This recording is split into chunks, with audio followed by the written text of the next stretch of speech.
Good morning everyone welcome back to my channel. तो देखो এখন বাজে সকাল 9টা আর এখন থেকে আমি আমার ব্লগটা শুরু করলাম। আমার এখন দিন যাচ্ছে এলোমেলো ভাবে, কোনো কিছু রুটিন নাই, রুটিন ছাড়া দিন চলছে আমার। যেহেতু আমার মেয়ে আমার কাছে নেই, তোমরা যারা আমার ব্লগ দেখো তারা সবাই জানো যে গুনগুন গিয়েছে দিদুর বাড়ি, দিদু আর দাদনের সঙ্গে। তো আমরা আছি দুজনে আর কি। তো আমাদের কোনো তো রুটিন মাফিক কাজ চলছে না, যখন মন হচ্ছে রান্না করছি, যখন মন হচ্ছে না রান্না করছি, এই ব্যাপার আর কি। গুনগুন না থাকাতেই আমাদের সমস্যা হয়েছে। তো গুনগুন থাকলে গুনগুনের জন্য সব কিছু সময় মতো করতে হয়। তো এখন কোনো তো সেই দিন তো দেখলে পার্সেলটা এলো এবং তোমাদেরকে দেখিয়েছিলাম কি এলো, কিন্তু বলিনি যে কি এলো। কেউ হয়তো বুঝতে পেরেছো, আবার কেউ বুঝতে পারোনি। তো যারা বুঝতে পেরে গেছো তারা তো পেরেই গেছো, আর যারা পারোনি তাদেরকে বলছে যে এইগুলো কভারগুলো অর্ডার দেওয়া হয়েছিল ব্ল্যাঙ্কেট ভরার জন্য, কারণ এর সঙ্গে যে কভারগুলো দিয়েছিলাম সেগুলো প্রত্যেকটাই ছিঁড়ে গেছে, অনেক বছর হলো। তো জানি না এটা কীরকম হবে, তো মনে হচ্ছে ভালোই হবে, বেশ বড়ই আছে। দেখো অনায়াসে ঢুকে গেল। আর এখানে ক্লিপ সিস্টেম আছে চেনের মতো আর কি, বেশ সুন্দর। ইন্ডিয়া আর টিভি হবে, এই যে এখানে বন্ধ করা হবে, এটা আবার বন্ধ করা। একটা তো ভরে দিলাম ওর ভেতর, কিন্তু আসল যে কাজটা এর সেটা আমি পারবো না, তো দিয়ে দিয়েছি ওকে।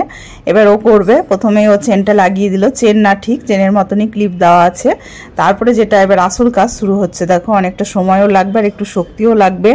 আর কি বলবো, বাইরে মানে ভেতরকার যে হাওয়াটা বের করতে হবে, তো সেই বড় কাজটাও করবে, মানে শক্তিময় কাজটা আর কি, যেটা আমি পারবো না না চেষ্টা করছি না, চেষ্টা করলে হয়তো পারবো, কিন্তু ও যখন বাড়িতে আসে তখন ওই করবে।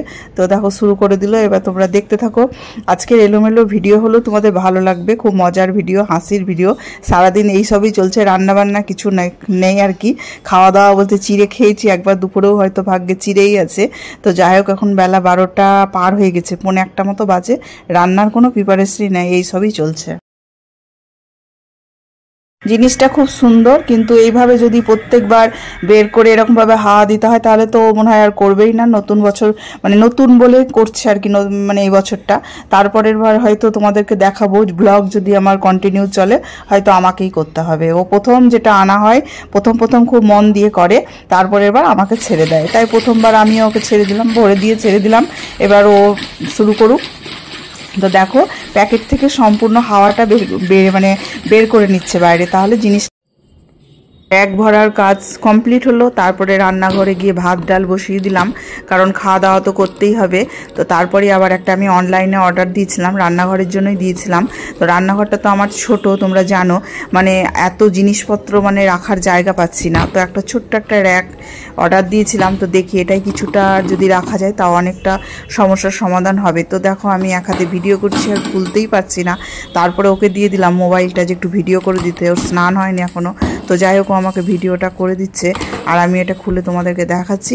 আর খুলে আমার আবার কোনো জিনিস এলে সঙ্গে সঙ্গে সেটা মানে যে জন্য কিনেছি সে জায়গায় সেট না করলে আমার ভালো লাগে না। তো রান্না করতে করতেই আমি এটাকে সেট করে দিয়েছি। তোমরা ভিডিওটা দেখতে থাকো, দেখো তাহলেই বুঝতে পারবে যে আমার কত মানে একটা ছোট জিনিসেও কত আনন্দ লাগে। বিশেষ করে রান্নাঘরের কোনো জিনিস এলে বেশি ভালো লাগে। তো চলে এলো আর আমি একদম বের করতে পারছিলাম না, এত শক্ত হয়ে রাখা ছিল।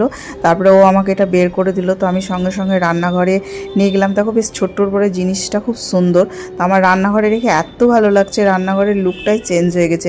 একটা ছোট জিনিস হলে কি হবে, মানে ছোট জিনিসেই যেন মনে হচ্ছে ঘরটা আমার সম্পূর্ণ হয়ে গেছে। তো যাই হোক, দেখো রান্না সব পড়ে আছে, রান্নাবান্না হয়নি এখনও। গুনগুন তুই আমার যদি ভিডিওটা দেখিস তাহলে দেখবি যে মার কি অবস্থা, মা টাইমে রান্নাও করছে না। তো যাই হোক, আজকের ভিডিওটা কেমন লাগলো অবশ্যই তোমরা জানাবে। আজকের মতো টাটা, আবার দেখা হবে নতুন একটা ভিডিওতে। তো এখন তাহলে আসছি। তো একবার তোমাদেরকে ফাইনালি লুক রান্নাঘরে দেখিয়ে দিলাম।